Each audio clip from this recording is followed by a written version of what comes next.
Book 76 of 2020 was Welcome to the Desert of the Real by Slavoj Zizek. So, I became aware of Zizek quite a number of years ago now when I was working with a colleague. I think he'd seen my social media and seen that I'd been reading a lot of Dawkins at the time, and so was recommending me. I think actually at the time that I was asking for recommendations, it was at a time when I'd started to read a few books, but I didn't really know what books were out there, what other people had read. There was a lot of English teachers, so he was an English teacher that I worked with, and I was trying to find out kind of like what they were interested in. And this particular teacher was an English language teacher, had a performance background, very, very interesting guy. He always had something really interesting to talk about. If you're familiar with Myers-Briggs, he was very much an N, and I'm an N. You know, it makes small talk conversations difficult when you're an N because it's very extrovert, but he was not like that. We never had small talk conversations. It was always really interesting conversations. So in this case, he was recommending me Christopher Hitchens, Sam Harris, Daniel Dennett, and then said about Zizek, who I've been pronouncing his name wrong until this review. And so I think at the time I'd Googled, YouTubed Zizek and seen him speaking with the subtitles on. It's very, very difficult to understand because he's got quite a strong kind of Slavic accent, and he has a lisp, so it's really, really difficult to kind of like grasp what he's saying like at first. Obviously, when you get used to how he speaks, it's quite easy to follow. And so I listened to a lot of what he was talking about. He was referring to a lot of philosophies like Lacan, he always kind of mentions, and I didn't know anything about that. And so I was very interested in, you know, what he was talking about. He was discussing a lot of kind of social like commentary that at the time I was becoming aware of, not really been aware of it before. At this point I was in my mid-20s. It's probably about like nearly 10 years ago now, and I was very interested in all of that kind of stuff for what I now understand to be, you know, different psychological reasons. The whole idea of, you know, becoming an adult and you kind of start off finding fault in the world before you then kind of like grow up a little bit. Anyway, let's not get into a whole, you know, commentary about that.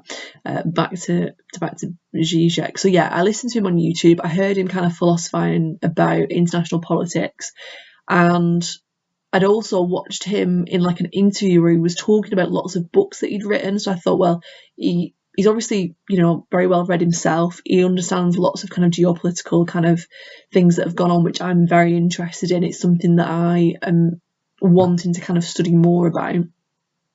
And so I thought this might be an avenue into that. And when I'd looked through his books, the one that kind of interested me at the time was Iraq, the Borrowed Kettle, because I really wanted to know about the historical underpinnings of the Middle Eastern conflict and what contribution the UK and USA had in that, because there's a lot of kind of things there that I don't think a lot of people are aware of, or at least weren't before you know, the Iraq war happened. And so it's something that kind of interests me. But when I went to Waterstones anyway, they didn't have it. You know, they didn't have a lot of Zizek's books, considering he's written quite a lot. And this Welcome to the Desert of the Real was the one that was on the shelf. It looked quite interesting. It was quite similar to kind of, you know, it talks about war on terrorism and stuff, which this is what I was interested in. So it was kind of a kind of similar genre to what I was after, so I bought it. And in this book it's talking about the geopolitical birth of 9/11, you know, why did 9/11 happen and what was going on to make it happen. Now, one thing about Zizek that puts me off his writings is that, again, back to Myers-Briggs, because I find it quite a useful descriptor of someone's narrative kind of writing style. He is very so in Myers-Briggs you've got kind of, obviously there's 4 letters, but one of the letters, I've already mentioned one of them, the N-S kind of dichotomy. Another one is P and J. So P's are very they're non-linear thinkers, and they kind of they meander through things, go from one topic to another, bounce back and forth, and there's not really a kind of logical thread to things, whereas J's are very systematic, and there's a linear kind of thought process. I'm a J, Zizek is writing as if he's a P, and so for me, I don't like that style of writing. I find it quite difficult to kind of, it's not even that I find it difficult, it's that the issue is that there's a lot of stuff said, like a person that it reminds me of, I don't know if you've listened to Russell Brand, there's a lot of pontification, a lot of kind of discussion of something, but not very much substance. You could probably dilute down what they've said into a complete sentence, and that would probably be enough to describe a whole chapter of what they've kind of spoken about. And I think, unfortunately, because these particular people, I'm thinking of Russell Brand as an example, talks in a very verbose way and uses words that perhaps not many people know what they mean, they automatically assume that the person's intelligent and that what they're saying must be really intelligent because they don't understand it. And it's like, no, if you don't understand it, it's because they're not being very clear in the way that they're speaking. But then having said that, there's, I was just thinking there's people that don't understand what the words I'm using, but I think they're normal words, so maybe, I don't know. But anyway, what was I talking about? So Zizek is somebody who meanders through his metaphors to kind of present an argument. And I had another thought then. What was I going to say? It'll come to me again.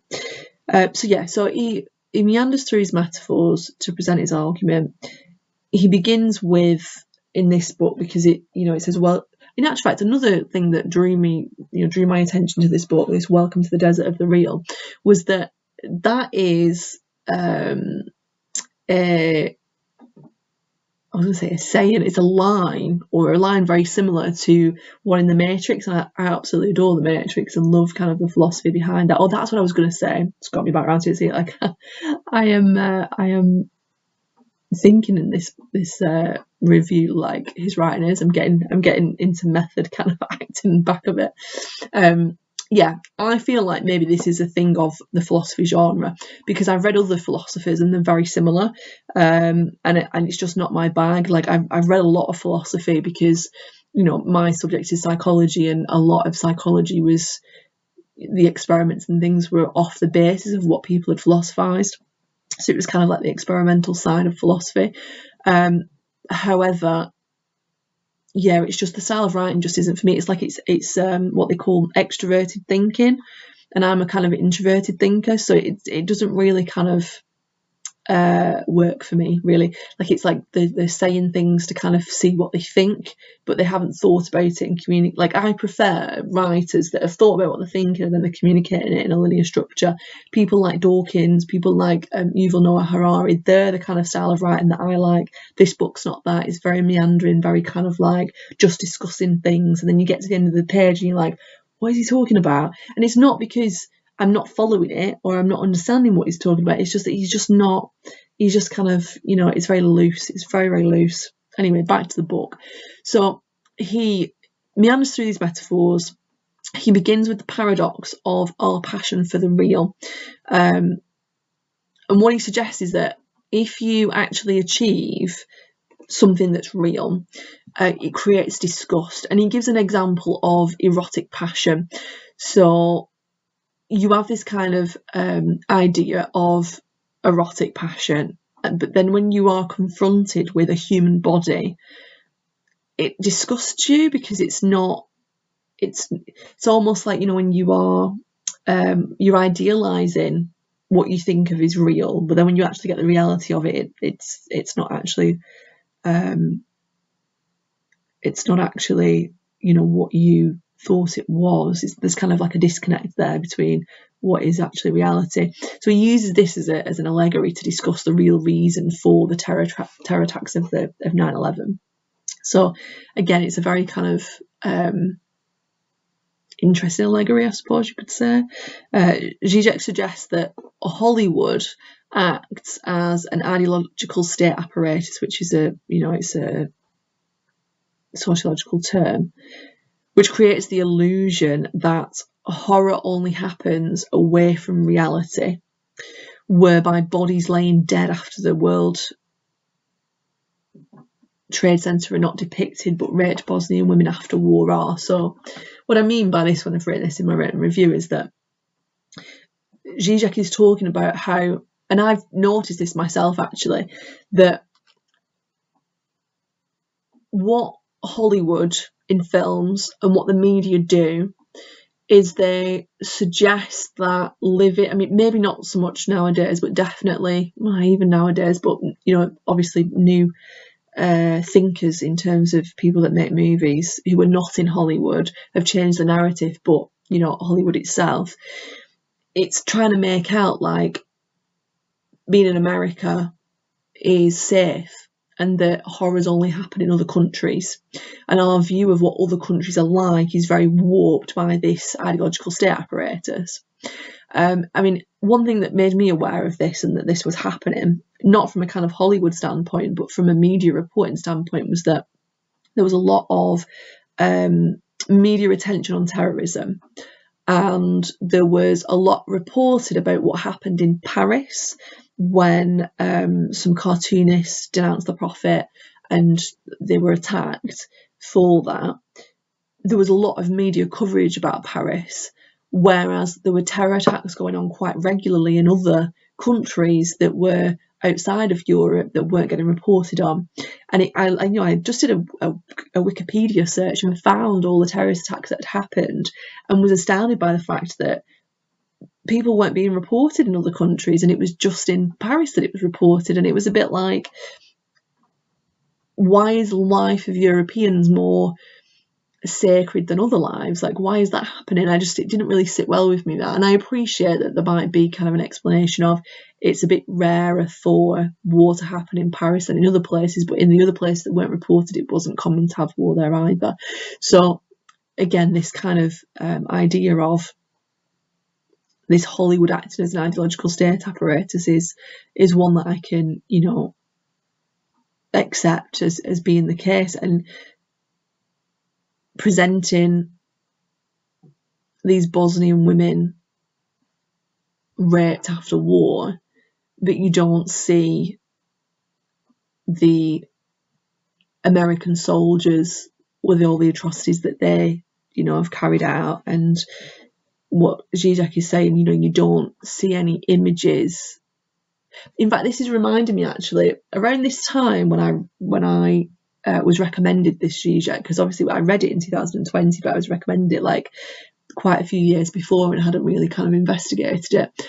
The same guy who recommended me to read Zizek had posted on his Facebook a image of the little boy that got washed up on the shore of, I imagine it was France, in Calais, when the boats were coming across. It was a dead boy, little boy, and I was disgusted that people were sharing that image of a dead child. And, he was sharing it because he was saying how disgusting it was and whatever, and I appreciate that, but it was a dead child. And it's like, I don't think that we wouldn't show dead children of our children in the UK on a newspaper. We wouldn't do that. So why are we showing other people's dead children? Like, why is that happening? Why is that okay? And people are desensitised to that. It's a dead child. Like, it's absolutely horrific. It made me feel really uncomfortable seeing it. And I appreciate that was the point, that was the message, but you are using a dead child to make that message. And I had a big argument with this guy about it, because obviously we had very different opinions about it. But the point is, we don't put our own dead children on newspapers. Why are we putting the dead children of people in other places? And so, this idea of not depicting dead bodies in the World Trade Center, if that had happened in another country, you'd be able to see those dead bodies. And that's something that is a little bit, it doesn't really kind of sit very well, that, does it? What I've put in my review is that it leads to an immobilisation in our own well-being, that dreams about impending catastrophes. So it's almost like the suggestion is that it's safe at home, that war is happening elsewhere. Look at all these bad things that are happening elsewhere, and so therefore, like, bad stuff's going to happen to us if we go there or if they come towards us. Zizek outlines how we now experience invisible warfare and a feeling that an anonymous agent is threatening us all the time, this kind of total destruction. So it's like, we don't really, in the past, the only way that we would kind of be threatened would be in the sense of soldiers would turn up and, and you'd see them coming. It would be a gradual thing and you'd see them coming. Whereas now it can be, weapons of mass destruction, or it could be, what's it called? Like virus, like biohazard. Is that the word? Bio. Maybe that'll come to me eventually. But yeah, so like it could be like invisible things like that, and you're feeling threatened all the time. So the impact of this, Zizek is suggesting, is that it leaves us depending on authorities and the official media to tell us what's out there, but then they're manipulating that for their own means because they're not reporting everything that's out there. Like, I followed a news channel, which I can't remember the name of. It's like an independent one that you can get on YouTube. I want to say it begins with like a Z or something. Can't remember what it's called. It was many years ago. But this was the time when I used to watch the news. I used to be really involved in what was going on in the world. I was very involved in politics. And I got to the point where I was a bit like, I can live my life in a happier way by not acknowledging anything of this, because everything that is being shown to me is manipulated. Everything is being shown to be inflammatory and to get me kind of scared, so that I won't want to travel the world, I won't want to broaden my horizons, and it's kind of keeping me very, very small. And so I was like, I don't want to be a part of this. And so I stopped watching the news, I stopped watching TV, I stopped watching like things that were advertisements and things. And so, and since I've lived a much better life. And so Zizek is talking about how this kind of basically everything around you is being constructed into a narrative that means that you are kept scared and fearful, so that you will rely on the government and think that they're doing a good thing, and so they kind of then have power to do what they want, because you're not going to challenge it, because you're trusting that they're doing what's right for us. They're not doing what is right for us, they're doing what's right for them. That's what you've kind of always got to remember in these situations. People might get into, I was going to say, do they get into politics for good reasons? I think some people do. I think a lot of people get in there for power, don't they, really? And it's not necessarily for the good of mankind, is it, given all the decisions that are made. That I've just watched Oppenheimer. What's it called? Oppenheimer. And, that was where my mind was going in. So Zizek explains that Kabul was a really tolerant, mecca of like industry and scientific thinking. And I read a book that was called How the World Thinks, and it was talking about how the Middle East was far more advanced than what we were for a very long time, and in an effort to, I can't quite remember if this was actually said in the book or whether this was just kind of a thought that I had. In order to stay self-sustainable, you can't get too big, because then you collapse. But then maybe I should rethink that thought. Because I can't. The thing with me is I have these thoughts in my head that are not language. They're not even images. They're just like, how to explain it? Yeah, my thoughts are like not in language. Like, I don't think in language. I think in like feelings, and yeah, it's hard to explain. So I can't even articulate it now. So I was seeing lots of things then in my head that I can't really quite put into words, because I was like thinking about lots of different things all at the same time. Anyway, so yeah, Kabul, very tolerant before. And the Taliban was funded by America to fight the Soviets, during all the kind of Cold War kind of history. And so the Taliban, all their arms that they have were given by America. Like, they became big because of America. Like, America created this kind of problem for themselves. And so by creating, this is what America does. America gets involved in other people's politics and not to the interests of like the country and understanding the kind of nuances of that country and how it works. Like, I'm thinking about when I read The Shock Doctrine, and that was talking about their involvement in South American countries. I said South American countries, and they completely affected all of the finances in that country, made it poorer. Also in Poland, the kind of involvement in that with the bank,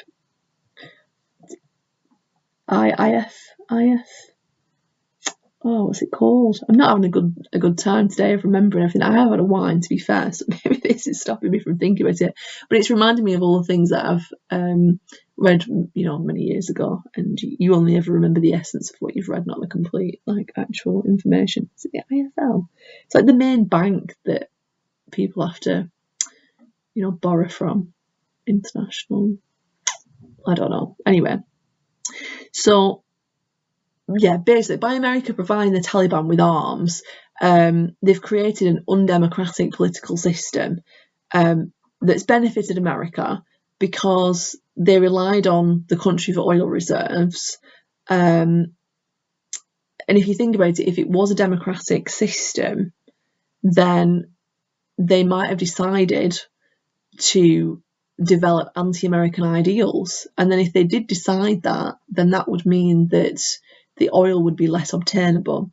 So if you think about it, America need oil, and in order to get oil, they can create unrest in a country so that they have more political power in that country, and then that means that they can't come together as a political system in a democratic way to decide against American ideals. Like, it's perfect, isn't it, really? Like, sod everybody else that's in Kabul that is affected by this, and all the people that lost their lives fighting in the Iraq War, or all the other kind of things that have gone on in the Gulf Wars as well. Again, it's not my area of expertise.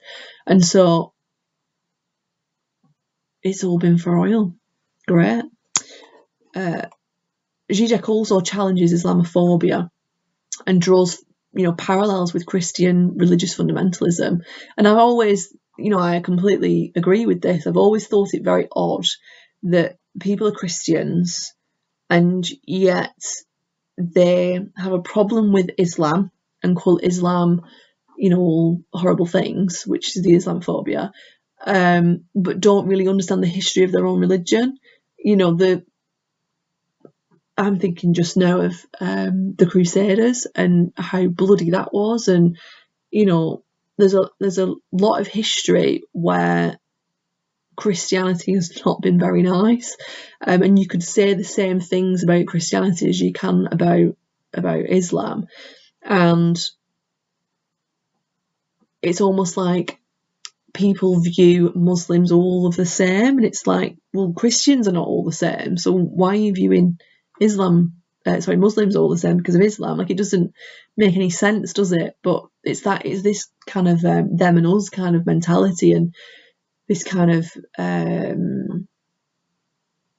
prejudice and discrimination against a group of people because of a shared characteristic, but yet they're all individuals. It boggles my mind. It just makes absolutely no sense, really. But Zizek talks about how this parallel with Christian religious fundamentalism indicates that the attack on Afghanistan, whose infrastructure was already rubble due to American interference, was simply just a ruse to look like something was being done on the war on terror, which was actually America's own making. So the suggestion is that the Afghanistan war that had happened was because of America. Like, they created it themselves. And obviously, I'm just recounting here what Zizek says. This isn't my area of expertise. I don't know much about it. I do want to learn more about it, which is why I was attracted to the book in the first place. But America's just used it as a ruse, like, oh, we're going to attack Afghanistan, but it doesn't. They already don't have any infrastructure. It's already kind of, it's just America trying to look like they're doing something against it when it was a waste of time, because there wasn't anything to gain on it, because the infrastructure was already rubble. Zizek also suggests that events like 9/11 have an impact on our psyche, and that it creates a distinct awareness that you are lucky for what you have, that things could be much worse, and that you have then an external entity to blame all your problems instead of the government, whose fault it really is for your lack of happiness. So what Zizek is suggesting is that this war on terror is not a reality. So, it's saying welcome to the desert. It's like when in The Matrix, Neo finally realises that he's in a simulation, and that he wakes up and he's in this kind of desolate place. This is what Zizek is drawing parallels with. It's like what you see around you and what the media is and the government are leading you to believe about the fact that there's this kind of like terrorist thing and war on terror and all this kind of stuff, and America's reaction to that terror by doing something about it. They're not actually doing anything about it. They're just making it look like they are. And also, things like 9/11 are a public display of how lucky we are to live in a country that is democratic and, has all the British values and all of this kind of stuff, because it's much worse elsewhere, when in reality it only looks like it's much worse elsewhere because of the ideological state apparatus of Hollywood and the media, and how they're trying to make it look like it's like that elsewhere. Whereas actually it's not that bad elsewhere, and that it is actually bad where we are, and that we are very unhappy because the government are not making good choices for us and how we live our lives. Like, look at the state of the country in terms of inflation, in terms of, people living on the street, people not being able to afford to feed themselves. Like, it's quite bad here, but we can be made to think that it's worse elsewhere, and therefore we accept it, or we can externalize that kind of dissatisfaction with life and unhappiness onto this external entity, so onto the terrorists and onto people of a different religion, and onto things like immigration, because that then allows us to come to terms with the fact that our lives could be much better but aren't.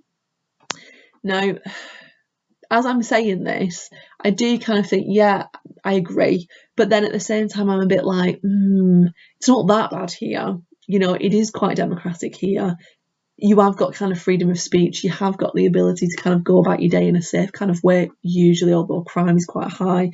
But you're not a victim of it every day, which you are in other places. So, there's not, child soldiers happening in this country that people are aware of, overtly.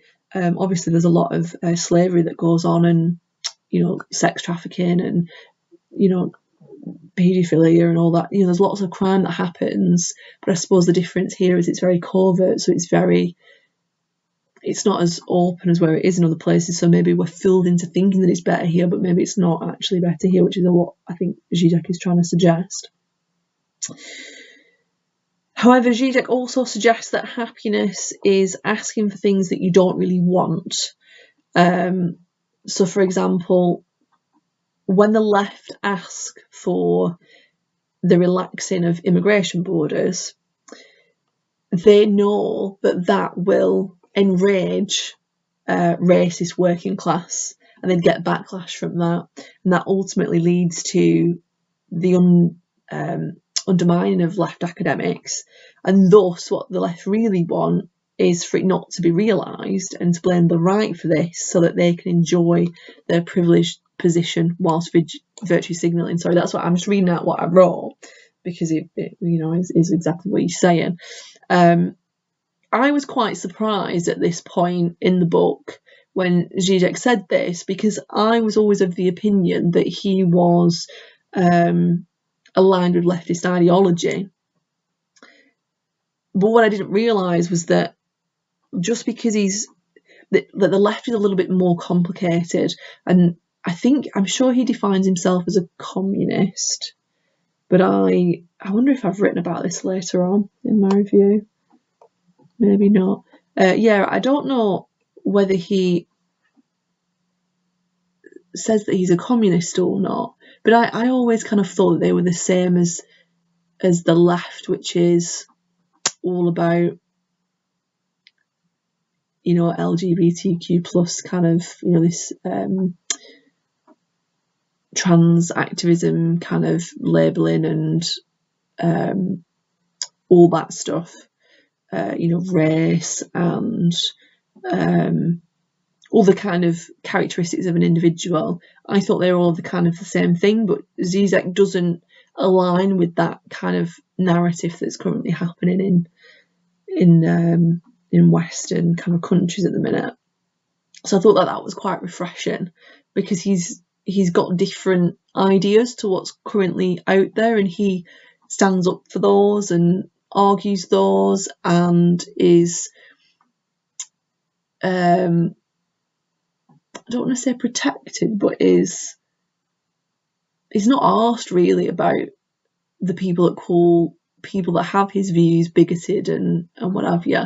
So I thought that was quite refreshing. There's a kind of a resurgence of conservative ideology now from certain speakers, because the leftist narrative is going too far left for a lot of people, but nobody is really speaking up because of this kind of cancel culture and this kind of you know, the backlash that it creates. So getting back to Zizek about this, what he's saying, if we take immigration, just to kind of break this down, if you're on the right, what you want is to have no immigration, and I'm talking far right, to have no immigration and to have kind of nationalism, and to be proud of your identity and to be proud of being, you know, that identity, which in itself is a little bit ridiculous, because if you think about Britain and the amount of people that are British, everybody's, you know, mixed something in Britain. Like, it's a multicultural country, and so it would be absolutely ridiculous to kind of talk about nationalism, because where are you going to draw those lines? So that's on that side. And then on the left, you've got a complete opening of borders, letting anybody in who wants to come in, which the problems with that is that the country can't you know, do that for many reasons, like for national security for one, for you know, resources, the jobs that are available, infrastructure. You know, it's not sustainable to allow everybody into a country, particularly when it's a very small country and there's not that much space around for the people that currently live here, let alone letting everybody else in as well. You know, it's different if it's a really, really large country. I know, like, Germany allow a lot of people into the country under Angela Merkel. So they're a little bit more relaxed about immigration and things like that. But then I read a book by Douglas Murray, Bannister Crowds, very conservative, you know, on the right, and he was talking about, you know, instances of increases in crime and stuff like that because of, you know, the lack of integration with cultures, and so it leads to its own problems. But anyway, back to Zizek. I'm just getting on one arm about the different things that I've read and kind of learn. One thing that I do want to say about this as well is, you know, when I do these reviews, I'm not sharing with you really my own opinion and thoughts about it. I'm kind of just giving both sides, because, you know, we like balance, don't we? And you can make your own mind up about it. So I'm not going to kind of say it in a way that's kind of biased. So just kind of want to caveat all of this with that.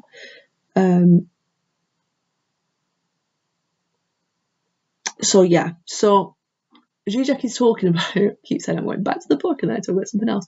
He's talking about how people on the left will spout this ideology that they want to relax the borders, right? So they want to say this and be like, yeah, relax the borders or whatever. Let everybody in. So that then the backlash comes from the working class who, Zizek's termed them as racist. I'm not suggesting all working class are racist. He's specifically talking about the ones that are racist, so to clarify that, which is leading to, if there's backlash from working class, and you don't have to be racist to be having backlash from working class, but there does tend to be backlash from people who are, not educated, working class, salt of the earth people. Nothing wrong with them, working class myself. But it leads to this undermining of left academics. So the kind of intelligent, I never say that word right, intelligentsia are undermined. Like what happened with the whole kind of coronavirus situation where, the working class backlash meant that people weren't being vaccinated and people were suggesting that the scientists were, peddling their own agenda. I mean, the scientists, I don't think that that's what they were doing. They were just trying to stop people from dying, but there we go. That's my own opinion on that one. So Zizek is suggesting that the left don't actually want that to be realised. They don't want the relaxation of the borders, and that in kind of creating this narrative, they can blame the right for that as being a problem, even though if it happened, it wouldn't be a solution to what they wanted. It wouldn't make them happy. And then they can just enjoy their privileged position in the intelligentsia, in the kind of well-paid positions that they are. And they can virtue signal about how nice and how good they are because they would let everybody into the country, but without actually kind of being pragmatic about it and understanding the kind of consequences of that and kind of what that means. Zizek then develops the idea of hypocrisy by critiquing the criminalisation of people who fight back after being attacked in war, as naturally we should question if they're not justified in their actions. So this is another thing that I've thought myself, which is why when I was reading this book I was like, yes, finally somebody's talking about the same things that I had the same thoughts about, which I imagine is, I imagine a lot of people are kind of thinking probably similar things but not saying anything because they don't want the backlash from everybody. But if you are in a country, I mean, just like let's take Britain, right? So I'm in Britain and we get attacked by a country, of course you're going to fight back. Like it's war. You've just attacked somebody. You're going to fight back. Like, for example, when Putin's gone into Ukraine are going to fight back. You naturally would. And so, if America has gone and attacked a country, are they surprised that then they get bombed or they get, attacked by somebody? Are they not surprised? Where are they not surprised? Why are they surprised by that? Like, you shouldn't be surprised by that. Like, shouldn't they be defending themselves? Like, you've just attacked them. And it seems to be there's very much bias in the world that the only people that are allowed to attack people and not get attacked back are countries in the West. When if other countries were to do the same, it would be viewed in a very kind of negative way. There's a whole kind of thing about Palestine and Israel, which again, I'm no expert. I don't know the history. I know very brief things about it when I investigated it when people were protesting about it. But why wouldn't Palestine fight back if they've been bombed? Why wouldn't places fight back? It's a very odd concept, isn't it? Why is it okay for some countries to fight back and not others? Zizek also discusses the contradictory nature of human rights at home and the legitimisation of torture abroad and the use of soft harassment and covert tactics by Israeli defence fighters in their debasement of Palestinians who are blocked from property and resources. So around this section it does actually talk about Palestine and Israel. The first point of that was that we have this kind of human rights that we won't use torture on people that are, suspected of espionage or, attacking us in some kind of way or whatever, prisoner of war or whatever it is. We say human rights, we don't torture them. However, they will torture them off shore, like sort of in enemy territory, when not in home. I can't even think of words today.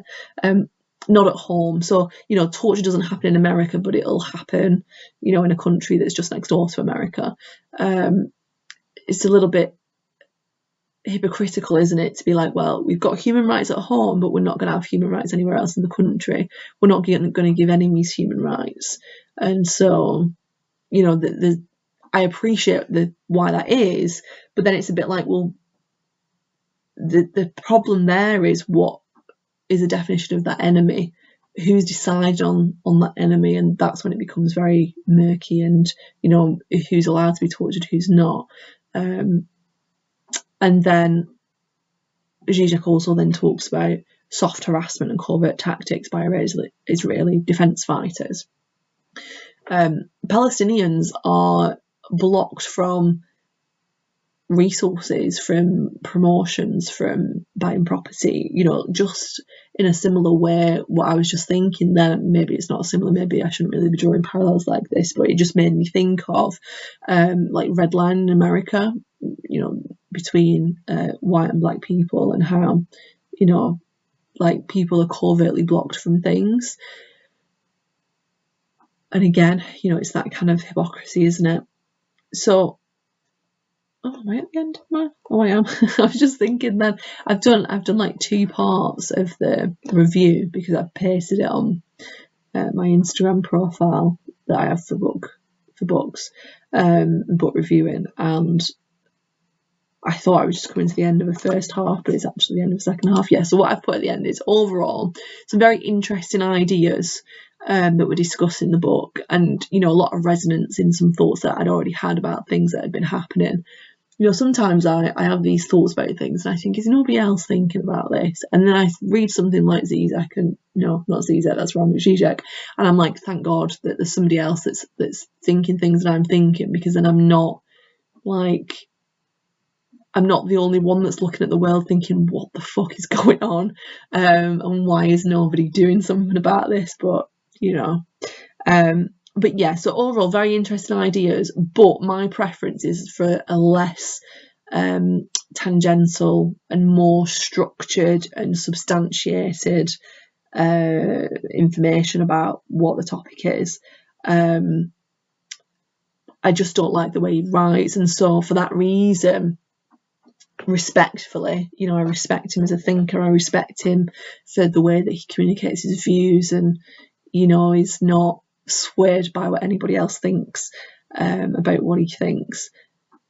I'm unlikely to read any more of his books, even though I wish that I did like his kind of structure, because maybe I would learn a lot more from him. But I feel like, I need more substance, I need more information about things. After reading his books, there's a lot that I kind of want to learn about, but I don't think I'll get that from reading any more of his. So I gave him 3 stars out of 5.